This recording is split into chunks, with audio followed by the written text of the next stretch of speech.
Bismillahirrahmanirrahim.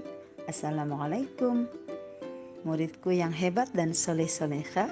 Alhamdulillah, hari ini kita bertemu kembali untuk belajar.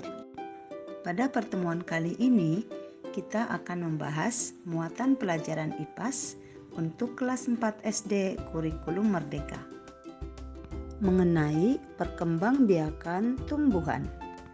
Perkembangbiakan pada tumbuhan terbagi menjadi dua, yaitu perkembangbiakan secara generatif dan perkembangbiakan secara vegetatif. Perkembangbiakan tumbuhan secara generatif melibatkan induk jantan dan induk betina. Alat perkembangbiakan secara generatif pada tumbuhan adalah bunga. Perkembangbiakan generatif disebut juga perkembangbiakan secara kawin atau seksual. Perhatikan bagian-bagian bunga dan fungsinya. Bagian utama bunga yaitu kelopak, mahkota, putik, dan benang sari. Fungsi bagian-bagian bunga. 1. Putik berfungsi sebagai alat perkembangbiakan betina. 2. Benang sari berfungsi sebagai alat perkembangbiakan jantan. 3. Mahkota berfungsi untuk mempercantik bunga dan menarik perhatian serangga atau manusia. 4. Kelopak berfungsi untuk melindungi bunga ketika masih kuncup. 5. Dasar bunga berfungsi untuk menempelnya bagian-bagian bunga. 6. Tangkai berfungsi untuk menyokong bunga dan menghubungkannya dengan ranting. Bunga dikelompokkan menjadi dua. Yang pertama, bunga sempurna atau bunga lengkap. Bunga sempurna ini memiliki benang sari dan putik. Contohnya bunga sepatu, bunga stroberi, bunga matahari, dan bunga anggrek. Sementara yang kedua yaitu bunga tidak sempurna atau bunga tidak lengkap. Bunga tidak sempurna memiliki salah satu alat perkembangbiakan. Mungkin alat perkembangbiakan jantan saja atau alat perkembangbiakan betina saja. Contohnya bunga jagung, bunga pepaya, bunga kelapa, dan bunga salak. Perkembangbiakan pada tumbuhan secara generatif dimulai dengan terjadinya penyerbukan. Penyerbukan adalah proses menempelnya serbuk sari dari kepala sari ke kepala putik. Macam-macam penyerbukan. Ada 4 macam penyerbukan. Yang pertama yaitu penyerbukan sendiri.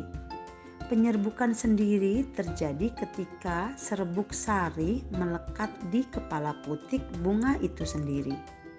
Yang kedua, penyerbukan tetangga.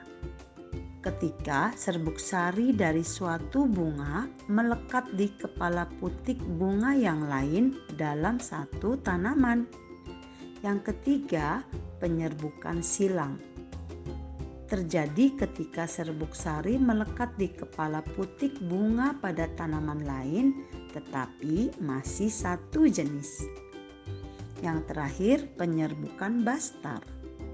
Penyerbukan bastar terjadi ketika serbuk sari melekat di kepala putik bunga yang berasal dari tanaman yang berbeda jenis. Perhatikan proses penyerbukan dan pembuahan pada bunga. Yang pertama, melekatnya serbuk sari ke kepala putik. Yang kedua, serbuk sari menuju bakal biji melalui buluh serbuk sari. 3. Terjadi pembuahan yang menghasilkan zigot. 4. Zigot berkembang menjadi lembaga yang merupakan calon tumbuhan baru. 5. Bakal buah membesar dan berkembang menjadi buah bersamaan dengan pembentukan biji. 6. Biji yang jatuh atau ditanam di lingkungan yang tepat akan tumbuh menjadi kecambah. 7. Kecambah tumbuh menjadi tumbuhan muda. 8. Tumbuhan muda tumbuh menjadi tumbuhan dewasa yang dapat melakukan perkembangbiakan secara generatif.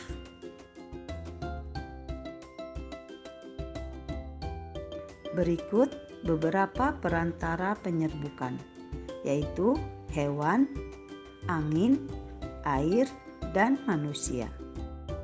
Hewan yang membantu proses penyerbukan disebut polinator.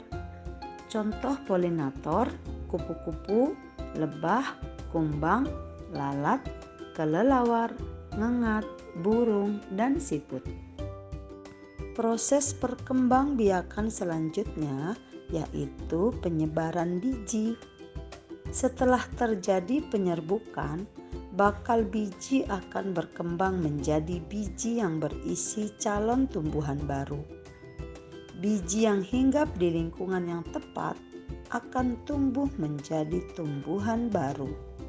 Sementara itu, perantara penyebaran biji yaitu angin, hewan, air, dan manusia. Perkembangbiakan tumbuhan yang kedua yaitu perkembangbiakan tumbuhan secara vegetatif. Perkembangbiakan vegetatif melibatkan satu induk saja. Perkembangbiakan vegetatif disebut perkembangbiakan buatan dengan bantuan manusia. Disebut juga perkembangbiakan secara tidak kawin. Perkembangbiakan vegetatif diantaranya dengan cangkok, stek, dan sambung. Cangkok adalah perkembangbiakan buatan dengan cara mengupas kulit batang dan membungkusnya dengan tanah humus agar akar dapat tumbuh pada bagian batang yang dikupas. Stek adalah perkembangbiakan buatan dengan cara memotong bagian tumbuhan. Potongan kemudian ditanam langsung dan dapat tumbuh menjadi tumbuhan baru. Sambung adalah perkembangbiakan buatan dengan cara menggabungkan dua batang tanaman yang sejenis. Perhatikan tahap-tahap cangkok batang. Pertama, dahan dikupas sampai terlihat bagian putihnya. Lalu, dahan yang bersih ditutup dengan tanah humus. Selanjutnya, dahan dibungkus dengan plastik dan diberi lubang-lubang kecil. Setelah beberapa hari, akar akan muncul di dahan yang ditutup plastik tersebut. Selanjutnya, dahan dipotong dan dipindahkan ke pot atau di tanah. Kelebihan cangkok berbuah lebih cepat dibandingkan jika ditanam dari biji. Memiliki sifat yang sama dengan induknya. Sementara kekurangan cangkok, akar tanaman kurang kuat. Umur tanaman lebih pendek. Perkembangbiakan vegetatif selanjutnya yaitu stek. Perhatikan tahap-tahap stek batang. Pertama, dahan dipotong dan dipindahkan ke pot atau di tanah. Lalu, tanamlah hasil potongan tersebut di tanah yang subur atau di dalam pot. Selanjutnya, akar akan muncul dari batang dan tumbuh menjadi tumbuhan baru. Perkembangbiakan vegetatif yang ketiga yaitu sambung. Caranya, potonglah batang tanaman berbentuk huruf V untuk batang bawah. Lalu, potonglah batang tanaman berbentuk huruf V terbalik untuk batang atas. Selanjutnya, sambungkan kedua batang tanaman, lalu ikatlah dengan plastik. Tujuan sambung untuk menggabungkan sifat-sifat unggul dari dua tanaman sehingga diperoleh tanaman yang memiliki sifat-sifat unggul. Sampai di sini semoga paham ya. Jika ada pertanyaan, silahkan hubungi ibu. Berikut latihan yang bisa dikerjakan di rumah dan bisa dicatat di buku tulis.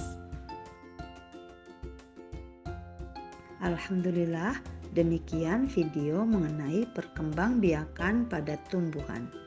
Semoga bermanfaat. Mohon maaf apabila ada kekurangan. Terima kasih. Wassalamualaikum warahmatullahi wabarakatuh.